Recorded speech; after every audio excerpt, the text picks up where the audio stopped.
दोस्तों, मैं डॉक्टर रावत चौधरी आप सभी का मेरे YouTube चैनल में हार्दिक स्वागत करता हूं। दोस्तों, आज के वीडियो में हम लोग मेल हेल्थ से रिलेटेड एक टॉपिक के बारे में बात करने वाले हैं जो काफी कॉमन है और इनफैक्ट जिसके काफी ज्यादा पेशेंट्स क्लिनिक पे आते हैं। तो आज उसी के बारे में हम लोग बात करने वाले हैं। दोस्तों, आज के वीडियो में हम लोग बात करेंगे एपिडिडिमिस की जो सिस्ट हो जाती है, जो मेल रिप्रोडक्टिव सिस्टम का पार्ट है एपिडिडिस, उसके अंदर अगर कोई तरह से सिस्ट बन जाती है तो उसके क्या कारण होते हैं, ऐसा क्यों बनती है या किस कारण से बन रही है, उससे क्या कॉम्प्लिकेशंस आगे जाके हो सकते हैं और किस तरह से इसको होम्योपैथिक ट्रीटमेंट से हम लोग बिना कोई सर्जरी के नेचुरल वे में ठीक कर सकते हैं, उसके बारे में हम लोग इस वीडियो में बात करने वाले हैं। दोस्तों, अक्सर देखा गया कि जब कोई भी मेल किसी भी कारण से यूजुअली देखने को मिलता है कि उनके मान लीजिए टेस्टिस में कोई पेन है, डिस्कम्फर्ट है, तो इस ऐसी कंडीशन हो जाती है, या कई बार मैरिड लाइफ में होते हैं और उस टाइम अगर उनको इनफर्टिलिटी हो रही है यानी उनके पार्टनर हैं अगर कंसीव नहीं कर पा रहे हैं, तो ऐसे के अंदर अक्सर डॉक्टर साहब जो है आपके लिए एक टेस्ट रिकमेंड कर देते हैं, यूएसजी स्क्रोटम, यानी आपका जो स्क्रोटम है या आप कह सकते हो जो टेस्टिस है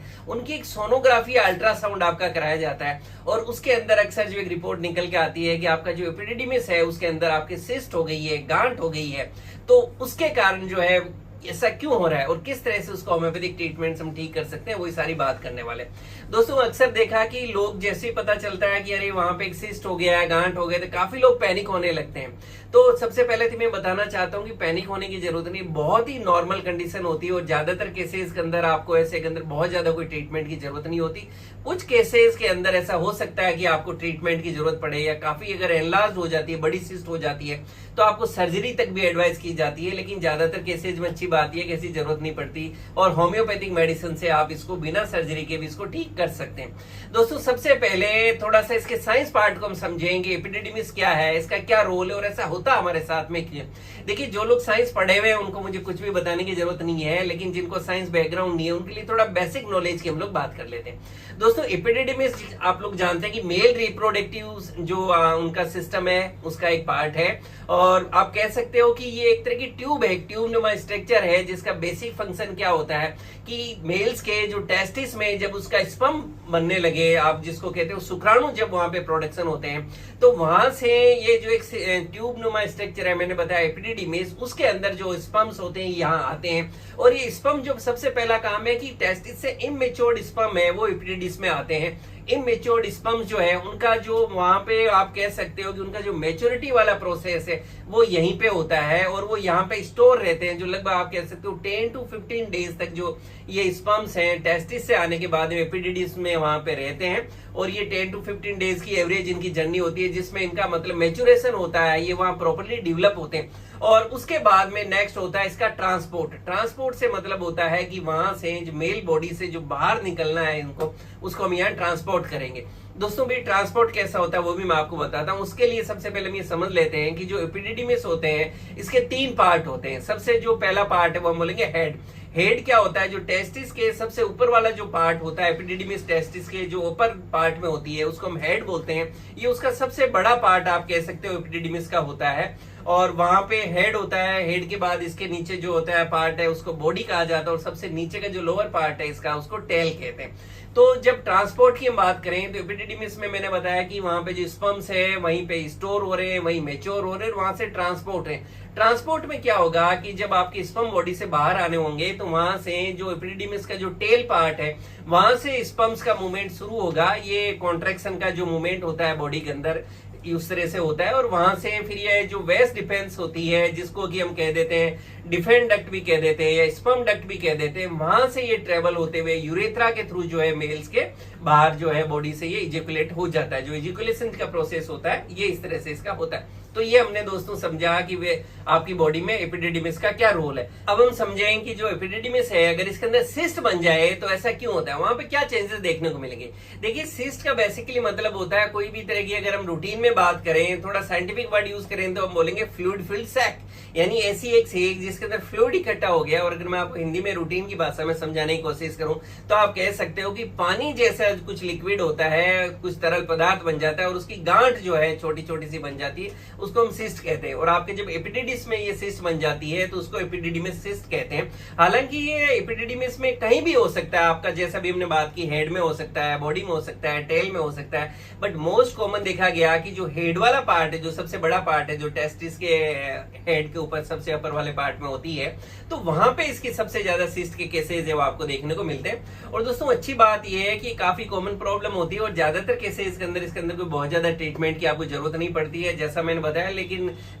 आपको इसके कारण कोई तरह के दूसरे सिम्टम्स आ रहे हैं या कोई दूसरी प्रॉब्लम्स हो सकती है, जैसा हम आगे लोग बात करने वाले, तो हमें इसमें ट्रीटमेंट की जरूरत पड़ती है। अब हम बात करें कि कैसे बन जाती है, क्यों बन जाती है, क्योंकि नॉर्मल कंडीशन तो है नहीं। देखिए अगर कैसे की बात करें या क्यों बन जाती है, तो इसका कोई बहुत अच्छा कारण जो है अभी तक जो है निकल के सामने नहीं आया है। लेकिन फिर भी माना गया कि कोई भी कारण से अगर आपको कोई तरह का इन्फेक्शन हो रहा है, आपके टेस्टिस में कोई तरह का इन्फेक्शन हो रहा है, जैसे ऑर्काइटिस कह देते हैं, या कोई तरह की वहां इंजरी हो गई है, ट्रॉमा हो गया है आपके इस पार्ट के अंदर, तो उसके कारण आपको जो है सिस्ट बन सकती है। अगर दोस्तों मान लीजिए सिस्ट बन गई तो फिर क्या होगा, उससे आगे जो आपको क्या कॉम्प्लिकेशंस आ सकते हैं। देखिए हमने देखा कि जो एपिडिडिमिस होता है इसका फंक्शन क्या है कि आपका जो स्पर्म है, जो शुक्राणु है, वो वहीं पे स्टोर होता है, वहीं पे मेच्योर होता है और वहीं से ट्रांसफर होकर बॉडी से बाहर आता है। तो कई बार ये हो सकता है कि जब वहां सिस्ट बन जाए, ये गांठनुमा स्ट्रक्चर बन जाए, तो आपका जो स्पर्म्स है इससे रिलेटेड आपको कुछ प्रॉब्लम्स देखने को मिल सकती है। प्रॉब्लम्स कैसी, जैसे हो सकता है कि आपका जो स्पर्म है, आपके जो शुक्राणु है, उसका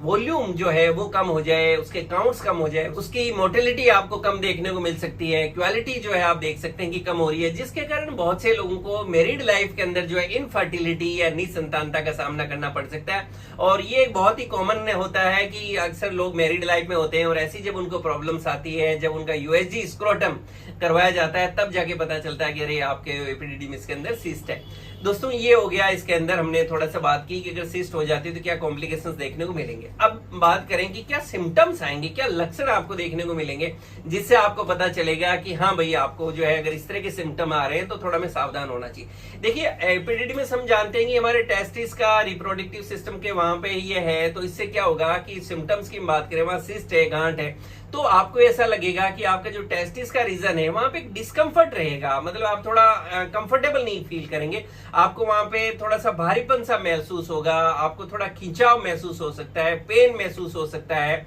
तो इस तरह का एक दर्द सा, हल्का सा और डिस्कम्फर्ट सा आपको इस तरह की फीलिंग आएगी। और जब कई बार आप टच करते हैं तो आपको ये भी महसूस हो सकता है कि हाँ वहां कुछ गांठनुमा स्ट्रक्चर बन रहा है। यहाँ मैं आपको ये भी बताऊं कि हर आपको अगर टच करने से इस तरह की फीलिंग है, तो ऐसा नहीं है कि एपिडिडिमिस में आपका सिस्ट ही बन गया, और भी कई तरह की एनाटॉमिकल चीजें होती है, तो उसके कारण भी आपको ऐसा फील हो सकता है। तो जस्ट आपने टच किया और आपको लगे कुछ हार्ड लग रहा है, तो इसका मतलब ये नहीं है। ऐसा फील हो रहा है तो आपको इसका जाके अल्ट्रासाउंड कराने की जरूरत होती है, अपने डॉक्टर साहब से बात करने की जरूरत होती है। और जैसा मैंने आपको बताया, इस तरह के आपको सिम्टम्स देखने को मिल सकते हैं, पेन, डिस्कम्फर्ट, खिंचाव, भारीपन, जिसके कारण आपको ये लग सकता है। और सेकेंडली जो है मैरिड लाइफ के अंदर वो लोग जैसा बताया, तो उनके अंदर इनफर्टिलिटी अगर है तो वो आपको एक इसका सिम्टम्स जो है मैरिड लाइफ में देखने को मिल सकता है कि इनफर्टिलिटी है। और फिर आप अपना सीमेन यानी शुक्राणु वीर्य जिसको कहते हैं, उसकी आप जांच कराते हो तो पता चलता है कि हाँ आपका स्पर्म काउंट कम है, वॉल्यूम कम है, मोटिलिटी कम है, उसकी क्वालिटी भी उतनी अच्छी नहीं हो रही है। तो फिर आपके डॉक्टर साहब कहते हैं स्पर्म इतना अच्छा नहीं बन रहा है, क्यों नहीं बन रहा है, तो चलिए आपका यूएसजी स्क्रोटम कराते हैं कि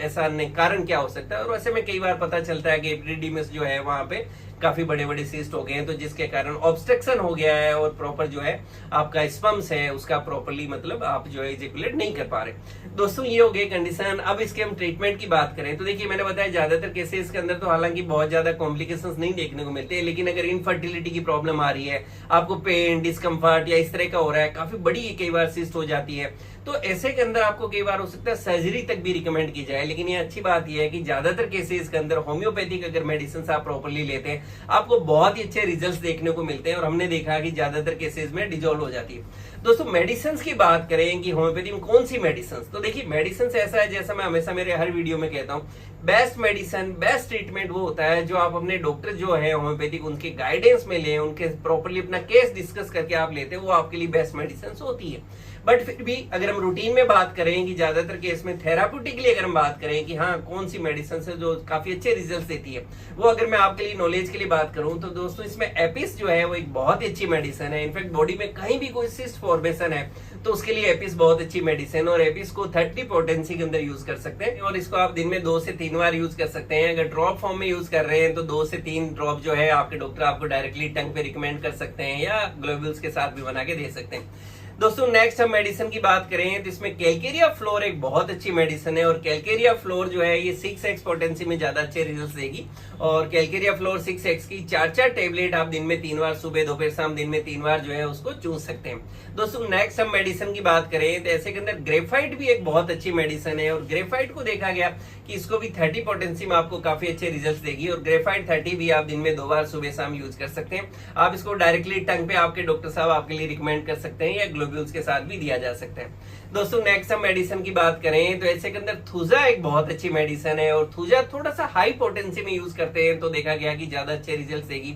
जैसे थूजा को 1m पोटेंसी में यूज कर सकते हैं, और मान लीजिए वीक में एक बार इसको यूज कर सकते हैं। सपोज आपने एक डे फिक्स कर लिया कि एवरी संडे, तो आप एवरी संडे ले सकते हैं। आपने डे फिक्स कर लिया कि हर वेडनेसडे, तो एवरी वेडनेसडे ले सकते हैं, और जस्ट वीक में एक बार लेना इसको सफिशिएंट होता है। थूजा जो मेडिसिन होती है इसकी भी डोज अगर हम बात करें तो रूटीन में 2 to 3 ड्रॉप्स डायरेक्टली ऑन टंग या ग्लोब्यूल्स के साथ आपको दी जा सकती है। और थूजा को देखा गया कि मॉर्निंग के बजाय थोड़ा इवनिंग आवर में अगर आप यूज करेंगे तो आपको ज्यादा अच्छे रिजल्ट देखने को मिलेंगे। दोस्तों इसके अलावा भी बहुत सी मेडिसिन आती है जो as per symptoms, case to case, क्या हिस्ट्री है और किस कारण से ऐसा हुआ है, उनके केस में क्या सिम्टम्स देखने को मिल रहे हैं, उसके अकॉर्डिंगली आपके डॉक्टर साहब आपके लिए प्रिस्क्राइब कर सकते हैं। बट बेसिकली थेराप्यूटिकली जो मेडिसिन होती है वो मैंने आपके साथ शेयर करने की कोशिश की आपके नॉलेज के लिए। और अगर ऐसी प्रॉब्लम है तो घबराएं नहीं, चिंता नहीं करें, बस अपने नजदीक में जो भी अच्छे होम्योपैथिक डॉक्टर साहब है उनसे जाके मिलें और उनके गाइडेंस में प्रॉपर ट्रीटमेंट लें। डेफिनेटली आपको बहुत अच्छा फायदा होगा। दोस्तों मैं उम्मीद करता हूं आज इस वीडियो के थ्रू जो मैंने आपको जानकारी दी है ये आपको पसंद आएगी और आपके लिए लाभकारी साबित होगी। इसी तरह से मुझसे जुड़े रहने के लिए आप मेरे YouTube channel Yash homeopathic centre Jodhpur doctor Rawat Chaudhary को लाइक करें, शेयर करें, सब्सक्राइब करें और बेल आइकन जरूर दबाएं, जिससे मैं जैसे कि वीडियो डालूं आपको नोटिफिकेशन मिल सके। Thank you.